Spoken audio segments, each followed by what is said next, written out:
నమస్తే, welcome to prime night. ఒక cricketer దేశం కోసం పరుగులు చేస్తాడు, సెంచరీలు కొడతాడు, వరల్డ్ కప్లో జట్టును గెలిపిస్తాడు, player of the tournament award కూడా అందుకుంటాడు.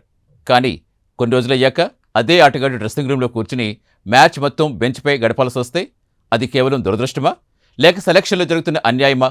భారత క్రికెట్లో ఇలాంటి ప్రశ్న ఎక్కువసార్లు వినిపించే పేరు సంజు శాంసన్. మహేంద్ర సింగ్ ధోని, విరాట్ కోహ్లీ, రోహిత్ శర్మ, సూర్యకుమార్ యాదవ్, ఇప్పుడు శ్రేయస్ అయ్యర్ కెప్టెన్లుగా మారారు, కోచ్లు మారారు, జట్లు మారాయి. కానీ సంజు శాంసన్ పరిస్థితి మాత్రం మారలేదు అనే విమర్శలు మళ్లీ వినిపిస్తున్నాయి. అసలు సంజుకు ఎందుకు పదే పదే అవకాశాలు దూరమవుతున్నాయి? అతని కెరీర్లో నిజంగా ఏం జరిగింది? ఈరోజు విశ్లేషణలో తెలుసుకుందాం. భారత క్రికెట్లో ప్రతిభ ఉన్న ఆటగాళ్లకు కొదవ లేదు, కానీ అత్యంత ప్రతిభ ఉన్న అవకాశాల కోసం ఏళ్ల తరబడి ఎదురు చూసిన ఆటగాళ్లలో సంజు శాంసన్ పేరు ముందు వరుసలో ఉంటుంది.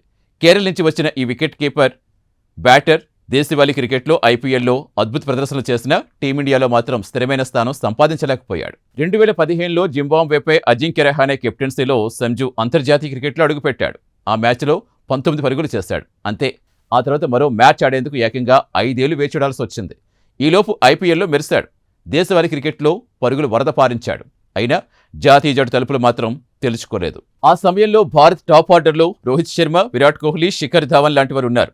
వికెట్ కీపర్గా మొదట మహేంద్ర సింగ్ ధోని, తర్వాత కేఎల్ రాహుల్కు ఎక్కువ ప్రాధాన్యత దక్కింది. దీంతో సంజు బెంచ్కే పరిమితమయ్యాడు. ఇక 2020లో మళ్లీ టీమిండియాలోకి వచ్చిన సంజు కొన్ని మ్యాచ్లు ఆడాడు, కానీ 6 మ్యాచ్ల్లో ఆశించిన స్థాయిలో పరుగులు చేయలేకపోయాడు. దీంతో మళ్లీ జట్టుకు దూరమయ్యాడు. అయితే అదే సమయంలో మరికొందరు ఆటగాళ్లకు వరుస అవకాశాలు దక్కుతుంటే సంజుకు మాత్రం 1 లేదా 2 మ్యాచ్ల ఆధారంగా తీర్పిచ్చారని అభిమానులు ఇప్పటికీ అంటూ ఉంటారు. ఇక 2022లో సంజు వన్డేలో 71 సగటుతో అద్భుతంగా రాణించాడు. అయినా టీ20 ప్రపంచ కప్ జట్టులో చోటు దక్కలేదు. ఇది అప్పట్లో పెద్ద చర్చగా మారింది. ఇక 2024 ప్రపంచ కప్లో భారత్ ఛాంపియన్ గెలిచిన జట్టులో సంజు సభ్యుడే, కానీ టోర్నీలో ఒక్క మ్యాచ్ కూడా ఆడలేదు. వరల్డ్ కప్ మెడల్ వచ్చింది, కానీ మైదానంలో తన ప్రతిభ చూపించే అవకాశం మాత్రం రాలేదు. తర్వాత సూర్యకుమార్ యాదవ్ కెప్టెన్సీ, గౌతమ్ గంభీర్ కోచింగ్లో సంజు కెరీర్ మలుపు తిరిగింది. సౌత్ ఆఫ్రికాపై వరుసగా 2 సెంచరీలు బాది టీ20 ఓపెనర్గా తన స్థానం బలపరిచాడు. ఆ సమయంలో సంజు భారత టీ20 జట్టులో స్థిరపడినట్టే కనిపించింది. కానీ 2025 ఆసియా కప్లో అభిషేక్ శర్మ, శుభ్మన్ గిల్లను ఓపెనర్స్గా పంపించారు. సంజుని మిడిల్ ఆర్డర్కు మార్చారు. కొత్త పాత్రలో అతను ఆశించిన స్థాయిలో రాణించలేకపోయాడు. అది అతని బ్యాటింగ్ లైఫే ప్రభావం చూపిందని చాలామంది మాజీ క్రికెటర్స్ కూడా అభిప్రాయపడ్డారు. 2026 టీ20 ప్రపంచ కప్ ప్రారంభంలో సంజు బెంచ్ పైనే ఉన్నాడు. కానీ స్పిన్ బౌలింగ్ ఎదుర్కోవడంలో భారత్ ఇబ్బంది పడుతున్న సమయంలో టీం మేనేజ్మెంట్ అతనికి అవకాశం ఇచ్చింది. ఆ అవకాశం సంజు వృధా చేయలేదు. కేవలం 5 ఇన్నింగ్స్లోనే 300కి పైగా పరుగులు చేశాడు. సెమీఫైనల్, ఫైనల్ మ్యాచ్ల్లో కూడా అర్ధ సెంచరీలతో భారత్ విజయంలో కీలక పాత్ర పోషించాడు. ఆ టోర్నీలో player of the tournament award కూడా గెలుచుకున్నాడు. ఒక్కసారిగా దేశం మొత్తం సంజును హీరోగా చూస్తుంది. ఆ టోర్నీ ఆడాక కూడా సంజుకు స్థిరమైన స్థానం రాలేదనే విమర్శలు కూడా మళ్లీ స్టార్ట్ అయ్యాయి. ఐర్లాండ్ జరిగిన సిరీస్లో తక్కువ స్కోర్ చేశాడు. ఇంగ్లాండ్తో తొలి టీ20లో ఒక్క పరుగుకే అవుట్ అయ్యాడు. అంతే, రెండో మ్యాచ్ నుంచే తుది జట్టు నుంచి తప్పించారు. ఇదే నిర్ణయం ఇప్పుడు పెద్ద చర్చకు దారితీస్తుంది. క్రికెట్లో ప్రతి ఆటగాడికి ఫామ్లో హెచ్చుతగ్గులనేవి సహజంగానే ఉంటాయి.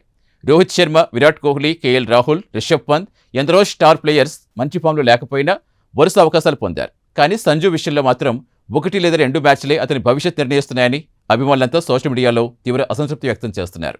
ఇక్కడ మాత్రం ఒక ప్రశ్న తలెత్తుతోంది. సంజు నిజంగానే అవకాశాలు సరిగ్గా ఉపయోగించుకోలేకపోయాడా, లేక అతనికి ఇతర ఆటగాళ్లతో పోలిస్తే తక్కువ అవకాశాలు వచ్చాయా? ఈ ప్రశ్నకు ప్రతి ఒక్కరి అభిప్రాయం వేరుగా ఉండొచ్చు. కానీ ఒక్క విషయం మాత్రం నిజం, సంజు శాంసన్ కెరీర్ భారత క్రికెట్లో అత్యంత చర్చకు గురైన కెరీర్లో ఒకటిగా నిలిచిపోతుంది. సంజు శాంసన్కు మళ్లీ స్థిరమైన అవకాశం ఇవ్వాలా, లేక ప్రస్తుతం జట్టు కాంబినేషనే కొనసాగించాలా? మీ అభిప్రాయం ఏంటి? సంజుకు నిజంగా అన్యాయం జరుగుతుందని మీరు భావిస్తున్నారా? మీ అభిప్రాయాన్ని కామెంట్లో తప్పకుండా తెలపండి. ఇలాంటి క్రికెట్ విశ్లేషణలు, టీమిండియా అప్డేట్స్, ఐపీఎల్, అంతర్జాతీయ క్రికెట్ సంబంధించిన ప్రత్యేక కథనాల కోసం ప్రైమ్ 9 సబ్స్క్రైబ్ చేయండి. వీడియో నచ్చితే లైక్ చేయండి, షేర్ చేయండి. మీ అభిప్రాయం కామెంట్లో తెలపండి.